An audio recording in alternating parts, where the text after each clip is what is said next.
Hello friends, আসসালামু আলাইকুম। Welcome back to my channel. আমি চিন্তা বলছি। আশা করি সব ভালো আছেন। আমি অনেক ভালো। তো আজকে আমি ইলিশ মাছের মাথা দিয়ে হেলেঞ্চার শাক রান্না করব। তো প্রথমে আমি পেঁয়াজটাকে ভালো করে ভেজে এখন দিয়ে দিলাম আদা বাটা, একটু দিয়ে দিলাম রসুন বাটা, দিয়ে ভালো করে নেড়ে আমি দিয়ে দিলাম পরিমাণ মতো হলুদ, মরিচ, লবণ, স্বাদ মতো।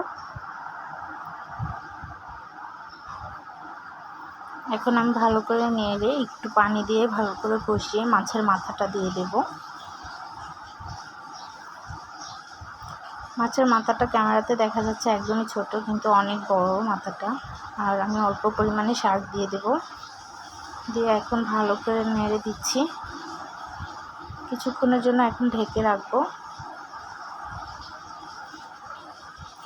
তো ফ্রেন্ডস, এখন আমি ভালো করে নেড়ে দিলাম। তো ফ্রেন্ডস, তো রান্নাটা কমপ্লিট হয়ে গেল। তো ফ্রেন্ডস, সাথে আছে কানের শাক ভাজি। তো ভালো থাকবেন। আল্লাহ হাফেজ।